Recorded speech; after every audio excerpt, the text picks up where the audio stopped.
Queridos amigos, sejam bem-vindos ao canal Videira Espírita. Hoje estamos aqui em mais um programa Gotas do Evangelho.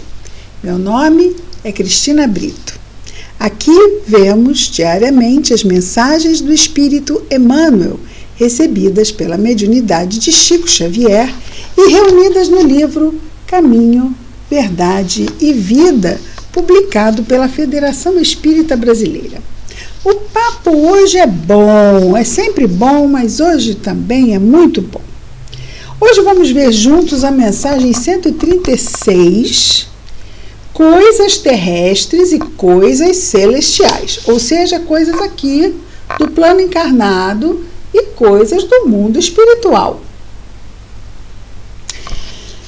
O versículo destacado por Emmanuel são palavras de Jesus narradas pelo Evangelho de João, no capítulo 3, no versículo 12, nos diz Jesus, lá no Novo Testamento. Jesus diz: se vos tenho falado de coisas terrestres e não me credes, como crereis se vos falar das celestiais, ou seja, das coisas celestiais? Se vos tenho falado de coisas terrestres e não me credes, como crereis? Quer dizer, como vamos acreditar se ele nos falar das coisas celestiais? Emmanuel, então, vamos só antes de começar, fazer aqui uma lembrança. Este livro, Caminho, Verdade e Vida, foi publicado, na sua primeira edição, em 1948, ok? Então, 1948, 52 mais 18, 70, não é? 70 anos que tem este livro. Então, é de um planeta Terra, de 1948, de 70 anos atrás, ok? Ok. Começa ele. No intercâmbio com o mundo espiritual, é frequente a reclamação dos estudiosos relativamente à ausência de informações das entidades comunicantes no que se refere às particularidades alusivas às atividades em que se movimentam. O que Emmanuel está dizendo? Que naquela época haviam reuniões mediúnicas onde compareciam inclusive estudiosos para questionar os espíritos. Isso acontecia, sim, através da mediunidade de Chico Xavier. Não poucas vezes aconteceu de haver ali a participação de estudiosos junto ao fenômeno mediúnico, ok? 1948, nós tínhamos a mediunidade de Chico Xavier, né? Então, no intercâmbio com o mundo espiritual, é frequente a reclamação. Então, já vamos começar, queridos amigos, sobre a questão desse intercâmbio com o mundo espiritual. Não estamos mais à mesma época de um trabalho mediúnico de 2019 e um trabalho mediúnico de 1948. O que mudou entre 1948 e 2011 no mundo que justifique a mudança da qualidade? E eu não estou aí falando de grau de qualidade, eu estou falando da qualidade do produto mesmo, não é? Do resultado do trabalho mediúnico. O que tem diferente? Bom, vejamos aqui. Em 1948, nós tínhamos no planeta Terra 2,5 bilhões de encarnados. 2,5 bilhões de encarnados em 1948. Em 2019, nós temos 7 bilhões e 700 milhões de encarnados. Ou seja, nesses 70 anos, aumentou o número de encarnados em 5 bilhões. Ou seja, triplicou o número de encarnados no planeta Terra. Em 1948, não havia ainda no Brasil a televisão. A televisão chegou apenas em 1950. Então vejamos um número menor de pessoas, com recursos tecnológicos mais escassos. Nós tínhamos o rádio e o cinema. Os jornais impressos era o que tínhamos. E tínhamos outros tipos de eventos que reuniam as pessoas, né, feiras e circos e essas coisas, que não é tecnológico. Hoje mudou. Hoje nós temos 5 bilhões a mais no mundo e nós temos uma invasão tecnológica na vida do ser humano absurda. O resultado dessas variáveis e outras, né, nós temos a poluição, nós temos os agrotóxicos, nós temos interferências de uso de hormônios nos animais que vão ser abatidos e etc. E tantas outras interferências na nossa química que nós estamos verificando agora, no século XXI, um aumento considerável nos transtornos mentais. Fato. Quem na sua família não tem pelo menos uma pessoa que esteja tomando remédios para o sistema nervoso central? Não é? O contato mediúnico de um médium com um espírito sofredor exige saúde. Saúde, principalmente mental. E quando eu digo saúde mental, eu digo equilíbrio. Equilíbrio. É muita responsabilidade nós colocarmos pessoas numa mesa mediúnica, para um trabalho mediúnico, ao contato com espíritos que já trazem lá os seus problemas psíquicos. Então, penso, salvo melhor juízo, que precisaríamos ampliar, eu nem digo ampliar, começar a refletirmos sobre a atividade mediúnica. Talvez, não é, pensá-la melhor para a realidade do tempo que estamos vivendo. Precisamos pensar sobre isso. Nós não temos mais o mesmo tipo de obsessor que tínhamos em 1948. O obsessor de 1948 era alguém que, vamos dizer que fosse um obsessor que tivesse sofrido no passado e que vinha se vingar, exemplo, entre outros tipos de obsessão, viesse se vingar do seu algoz, que hoje em dia é o obsidiado. Então ele ia fazer essa ação e ali era feita uma intervenção e muitas vezes, se ele estava associado a outras pessoas, essas pessoas eram do mesmo grupo que havia sofrido nas mãos do algoz ou dos algozes. Nós temos esse caso, um exemplo desse tipo de caso muito bem documentado no livro Dramas da Obsessão, do espírito Bezerra de Menezes, mediunidade de Ivone Pereira, na história intitulada A Vingança do Judeu. Lá nós temos um caso assim.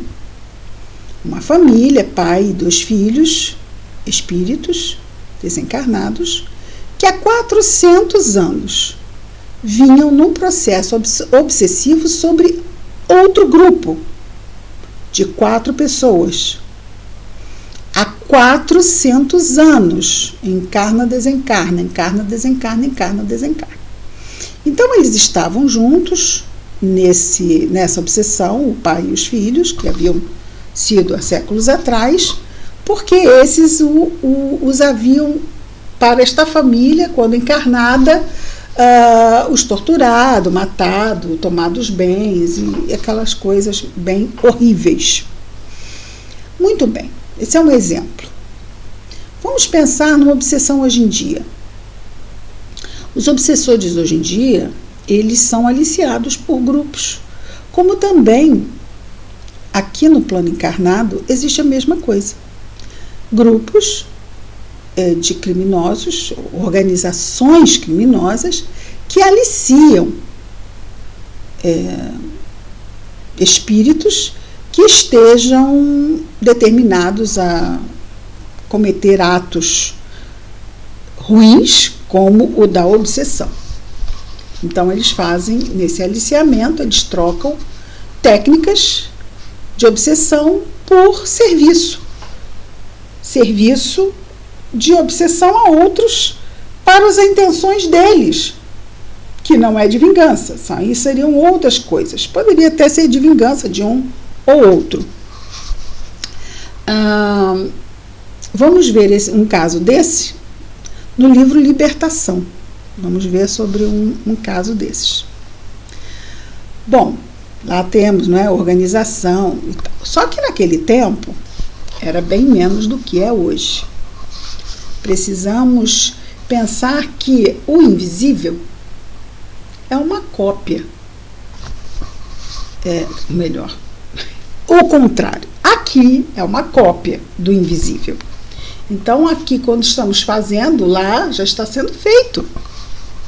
Vemos isso em nosso lar, também exemplos disso, com relação à colônia mesmo, nosso lar, não é? Onde tem-se lá o que está exposto lá, muitas vezes, mas eu vi isto na Terra, então este é uma cópia do que tem na Terra? Não, o da Terra é uma cópia do que tem aqui. Mozart ouvia as belas músicas que compunha antes de compor. Quem compunha? Era ele ou ele ouvia as melodias da espiritualidade e as trazia para a pauta musical? Bom, nós estamos apenas trazendo isto porque hoje não se faz mais, não que eu saiba, esse tipo de intervenção em reunião mediúnica. Se questionar espírito sobre isso, sobre aquilo, até porque o que temos já de literatura, né, se formos pensar só nos livros, não é? Emmanuel e outros espíritos da Lavra Mediúnica de Chico Xavier, de Ivone Pereira, é claro que não estamos nem entrando, não é? No estudo obrigatório das obras básicas e das obras de Allan Kardec. Então, nem estamos falando sobre isso. Nas obras de Allan Kardec, no livro, por exemplo, O Céu e o Inferno, onde vemos vários espíritos trazendo as comunicações de como é a vida no mundo espiritual, quer dizer, na verdade, como é que eles chegaram ao mundo espiritual, eles não falam em absoluto de detalhes que acontecem lá. Nós vamos ter mais isso depois, já no século XX, tá? Nas comunicações que vieram depois. Então, tudo vem na medida mesmo das nossas condições de entendimento. Inclusive, Memórias de um Suicida, que foi recebido por Ivone Pereira em 1926. O livro, Memórias de um Suicida, do espírito Camilo Castelo Branco, recebido pela mediunidade de Ivone do Amaral Pereira, em 1926. No entanto, lá falava de falange em Vale dos Suicidas, e hospital, e médicos, enfermeiros, escolas, curso. E ela falou assim, não dá. Como é que ela guardou o livro. Quase queimou. Doutor Bezerra de Menezes a impediu de fazer isto. E este livro foi publicado apenas, planejamento, em 1955.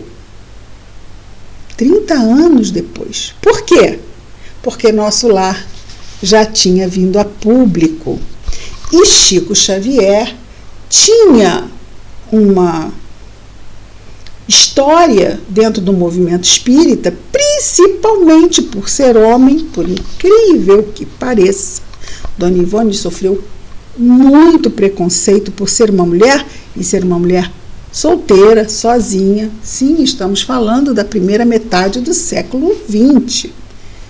Perfeitamente entendível ainda o que acontecia naquela época. A gente gostaria de dizer que isso não acontece mais, não é? Bom, então nós temos que aí no século XX as informações, ela mesma teve esse cuidado e só saiu Memórias de um Suicida, então, depois de Nosso Lar e do início da série dos livros de André Luiz. Isto tudo porque aqui fala do intercâmbio com o mundo espiritual. E eu acho que esse espaço também pode servir para a nossa reflexão, não é? Da gente ter cuidado, E isso agora eu falo para dirigentes de reunião mediúnica, que é preciso que as pessoas que são colocadas à mesa mediúnica sejam pessoas que tenham um equilíbrio para o trabalho, porque hoje em dia está muito febricitante, vamos dizer assim, as ondas do invisível. Imaginemos, não é? Num mundo 1948, imaginemos o invisível com as ondas no ar, que a gente não vê, mas sabe que estão aí. Tínhamos as ondas do rádio. Hoje, que ondas nós temos no ar? Nossa, é difícil até de imaginar, né? Os satélites, as operadoras de telefonia, como deve ser o emaranhado de ondas passando, né? Até que ponto, não é? Isto interfere nas nossas próprias. É uma questão que a gente só vai saber daqui a muitos e muitos anos, quando se começar a estudar sobre isso, porque são fenômenos da modernidade. E isto vai precisar ainda de tempo para ser estudado, esses efeitos na nossa saúde e no nosso equilíbrio. Fato é que fica aqui a reflexão, principalmente para os dirigentes e dirigentes de reunião mediúnica, que vamos refletir muito sobre o nosso equilíbrio e o equilíbrio da equipe espiritual, da equipe encarnada que está à mesa dos trabalhos, porque a equipe espiritual está muito equilibrada, graças a Deus, não é? A questão somos nós. Já estamos encarnados no mundo de provas e expiações, em pleno início do século XXI, com tanta agitação e perturbação, e precisamos de muito equilíbrio para o nosso trabalho mediúnico. Então, vamos, se for necessário desacelerar para garantir uma melhor segurança dos participantes, né? Segurança no seu equilíbrio mental, no seu equilíbrio psíquico. É algo que a gente precisa refletir mais sobre isso. Eu não tinha como não trazer este assunto.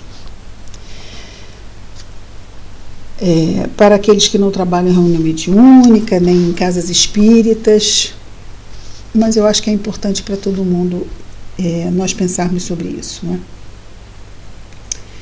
Então, no intercâmbio com o mundo espiritual, é frequente a reclamação de certos estudiosos, e já vimos como isso aconteceu, relativamente à ausência de informações das entidades comunicantes no que se refere às particularidades alusivas em que se movimentam. Ou seja, por que eles não falam mais do mundo espiritual? Por que não se fazem mais explícitos? Ele mesmo já aproveitou minha pergunta. Por que não se fazem mais explícitos os desencarnados quanto ao novo gênero de vida a que foram chamados? Como serão suas cidades, suas casas, seus processos de relações comuns? Através de que meios se organizam hierarquicamente? Terão governos nos moldes terrestres? Indagam outros relativamente às razões pelas quais os cientistas, libertos do plano físico, não voltam aos antigos centros de pesquisa e realização, vulgarizando os métodos de cura. Ou seja, por que os cientistas que estavam pesquisando a cura de tal doença chegam no mundo espiritual, já sabem o que é a cura? Por que eles não voltam nas reuniões mediúnicas e dizem assim, olha, pega aquele meu trabalho e completa dessa forma assim, porque essa é a cura dessa doença? Por que eles não fazem isso? Então, quer dizer, vulgarizando, tornando público métodos de cura para as chamadas moléstias incuráveis, ou revelando invenções novas que acelerem o progresso mundial. São esses os argumentos apressados da preguiça humana. Aquela tendência a já fecharmos uma conclusão e darmos logo a nossa sentença, sem às vezes refletirmos mais sobre as coisas. Se os espíritos comunicantes têm tratado quase que somente do material existente em torno das próprias criaturas terrenas, num curso metódico de introdução a tarefas mais altas, e ainda não puderam ser integralmente ouvidos, ou seja, estão lá os espíritos, né? Um livro desse aqui. Quantas mensagens que nos ajudam a refletir sobre a nossa vida aqui. Aqui. Então, se estão eles aqui num curso metódico de introdução a tarefas mais altas e ainda não puderam ser integralmente ouvidos, que viria a acontecer se esquecessem compromissos graves como esses, de primeiro nós encarnados, nos estruturarmos na mudança para a qual reencarnamos. Nós estamos querendo saber tanto que tem no mundo espiritual, nós saímos de lá há pouquíssimo tempo. Daqui a um pouco mais de tempo a gente volta. Rapidinho assim, eu lembro disso. Eu lembro disso. Gente, agora eu lembro de tudo. Esse esquecimento aqui, ele é temporário. Não precisamos ficar ansiosos, nem receosos de não voltarmos ao mundo espiritual. Vamos voltar. Mas então, para que essa pressa? Depois vamos lembrar de tudo lá. Que viria a acontecer se esquecessem compromissos graves, dando-se ao gosto de comentários prematuros? Sim, por isso que esquecemos. Aí a gente esquece, para poder ter foco aqui. Aí vem o espírito e fala do que a gente esqueceu. Qual a razão de esquecer, então? Não faz sentido nenhum, não é? Agora, atenção para esta frase. Eu diria que é mais que uma frase. Eu diria que é uma máxima que merece ser guardada com muito carinho por todos nós. É necessário compreenda o homem. Atenção agora. Que Deus concede os auxílios. Entretanto, cada espírito é obrigado a talhar a própria glória. Então, é como se Deus nos desse o mármore e o cinzel. E nós temos que o quê? Talhar aquela maravilhosa obra de arte que é o nosso progresso espiritual. Recursos nós temos. Mas eu não tenho dom artístico de trabalhar o crescimento espiritual. Nisso todos somos artistas. O máximo que podemos ter é uma dificuldade de enfrentarmos o mármore.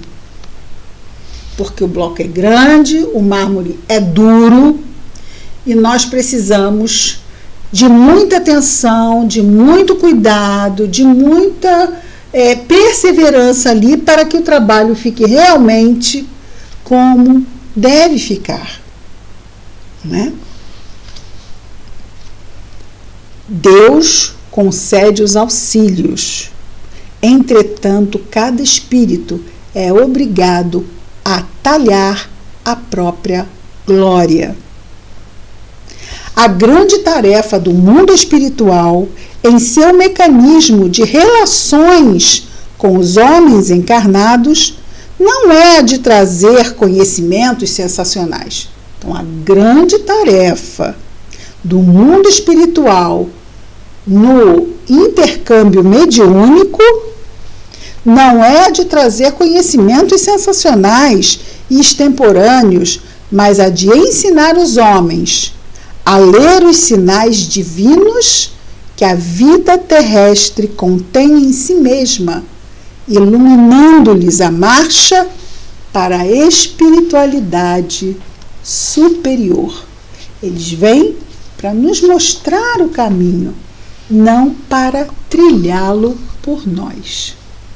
Então, vamos confiar, vamos estudar, vamos entender melhor. Muitas coisas já nos foram dadas a conhecer. Diz Emmanuel, o nosso amigo espiritual aqui de Caminho, Verdade e Vida, que se estudássemos 2 semanas de doutrina espírita, 2 semanas, estaríamos com o êxito da nossa encarnação garantidos. Isso se aproveitássemos integralmente os estudos dessas 2 semanas. Tamanho é a riqueza do material que a doutrina espírita nos oferece para o esclarecimento, a amplitude e aprofundamento do nosso entendimento. Isso é muito importante. Inclusive, junto ao Evangelho, a fim de que na hora de exercitarmos, quando isso acontece? Todo dia. Que parte do dia? Todas as partes do dia. Claro que alguns momentos são realmente momentos de testemunho. São aqueles momentos ali marcados no mapa, né? Marcados na nossa linha cronológica. Aí vai ser esse aqui vai ser um momento forte. Esse aqui vai ser também aquele lá.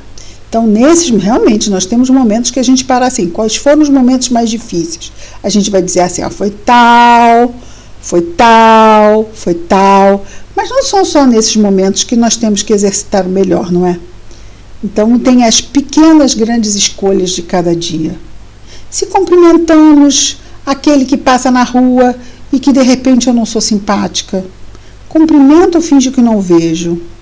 Vou para outra calçada ou dou bom dia? Isso faz diferença? Vamos pensar, não é? Muito bem. Me digam depois o que vocês acharam. Comentários, vamos comentar, podemos comentar. Está bem? Compartilhem, fiquem à vontade.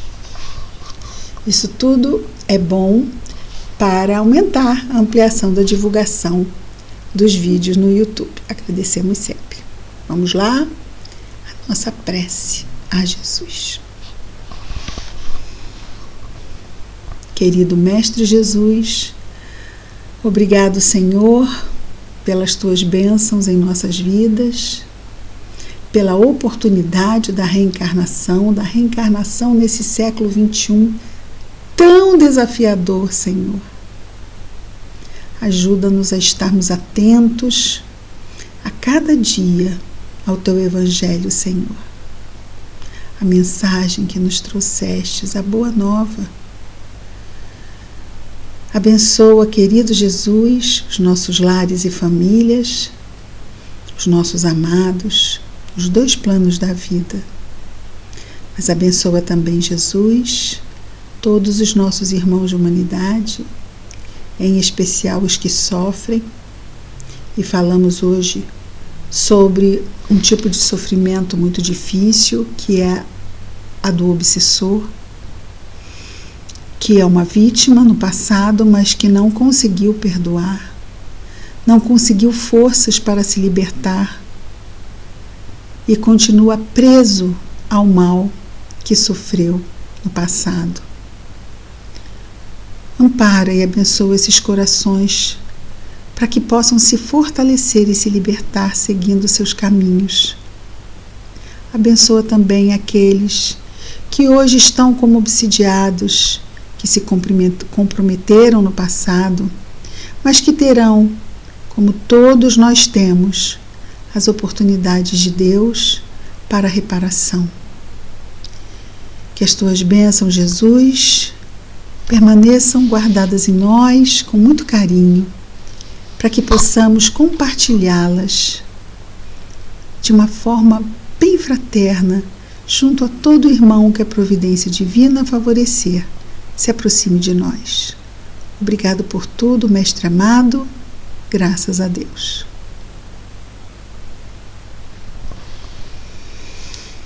É isso, queridos amigos. Muita paz a todos. Amanhã estaremos de volta com mais um programa Gotas do Evangelho.